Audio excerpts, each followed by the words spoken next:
Sebenarnya udah berapa tahun kerja di sini sebagai Sudah lumayan lama ya, 10 tahun. Kalau boleh tahu teksnya di situ apa?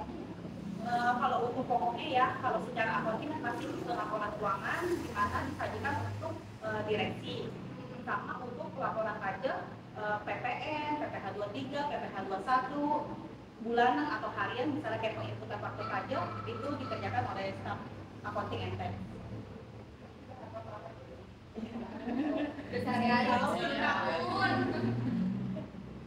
Kira-kira prosesnya tuh jadi pemimpin, jadi manajer, kan itu udah 10 tahun ya. Dari pengalaman pribadi saya ya, itu kan saya itu nggak langsung jadi accounting and tax manager, itu semua saya berawal dari bawah dulu. Pertama-tama saya bekerja itu di perusahaan yang sama ya. Pertama-tama saya masih jadi staff finance. Staff finance kayak membuat membayar utang, melakukan pembayaran, membuat giro. Lalu setelah beberapa tahun saya naik ke kepala finance. Itu kan saya memvalidasi untuk pembayaran, validasi laporan hutang. Setelah beberapa tahun lagi saya baru naik ke kepala accounting. Di situ mungkin dengan berjalan selama 10 tahun saya nggak langsung jadi accounting manager itu. Mungkin ada opsinya Iya, dari awal dulu. Iya. Nah, udah jadi manajer nih, tipe kepemimpinan Cici ke bawahan itu kayak gimana? Kalau tipe saya itu kayak kepemimpinan demokratis ya. Jadi saya itu kan punya staff ya. Itu pasti saya itu mempertimbangkan semua keputusan bareng-bareng bersama staff saya.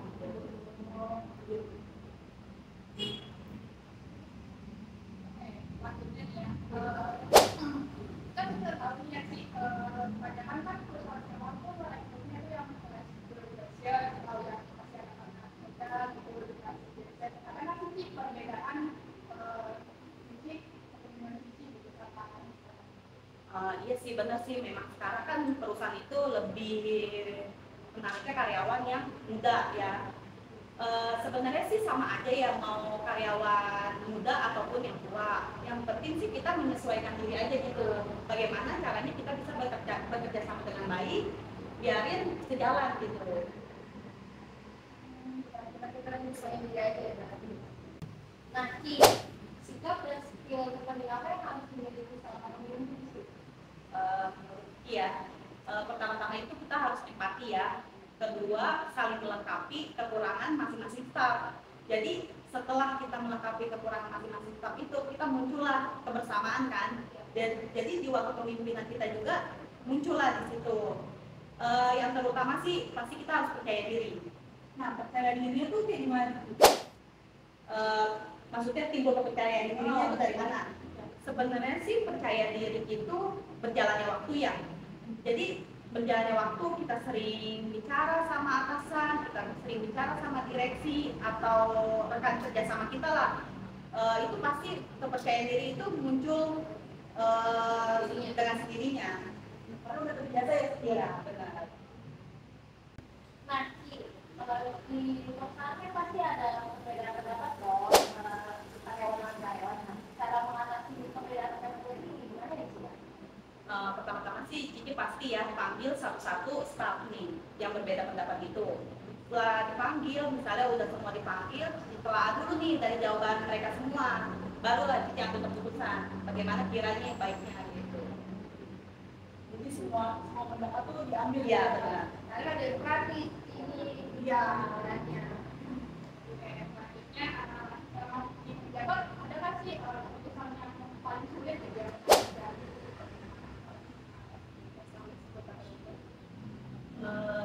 Sebenarnya sih keputusannya itu sih dari segi karyawan juga ada, kita sesama staff ya kan kita nggak mungkin semuanya itu cocok lah gitu. Bagaimana caranya supaya kita cocok sama karyawan si A ini gitu. Lama-lama sih setelah disesuaikan, kita penyesuaian pendekatan sama dia, oh kenapa sih dia seperti ini, nah akhirnya kita pasti cocok sih gitu. Cuma ya memang itu lumayan sulit ya, kan kita harus pendekatan dulu, memahami dulu karakternya gimana supaya kita itu nyambung saat kita bekerja gitu. Iya. Ini kan udah 10 tahun ya dia kerja di sini. Kalau boleh tahu suka dukanya apa ya kerja di banyak ya, maksudnya kan kita 10 tahun itu bukan waktu yang sebentar gitu kan. Kalau sukanya itu sih kita jadi banyak komunikasi, kan standar kan kerja kita kan bukan cuma satu orang ya, dan kita pun bukan hanya bicara tentang pekerjaan aja pasti di luar kerja gitu kan, pasti ya kita seneng lah berbicara berbincang-bincang sama rekan kerja, dan paling terutama yang penting sih ilmu kita jadi semakin meningkat gitu kalau untuk sukanya ya. Kalau dukanya itu lebih ke tanggung jawab sih, kan tanggung jawab kita juga semakin tinggi, jabatan semakin tinggi, tanggung jawab juga kan semakin tinggi gitu kan, dan pasti tekanan dan ya pasti tanggung jawab. Nah, Ci, bagaimana cara Cici agar dapat memotivasi anggota tim agar bekerja itu gimana sih?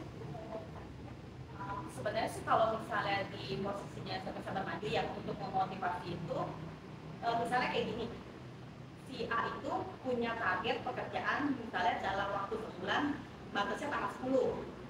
Di tanggal 10 itu si karyawan A itu bisa menyelesaikan pekerjaannya, itu biasanya sih kita kasih bonus, apresiasi lah gitu. Keren tuh.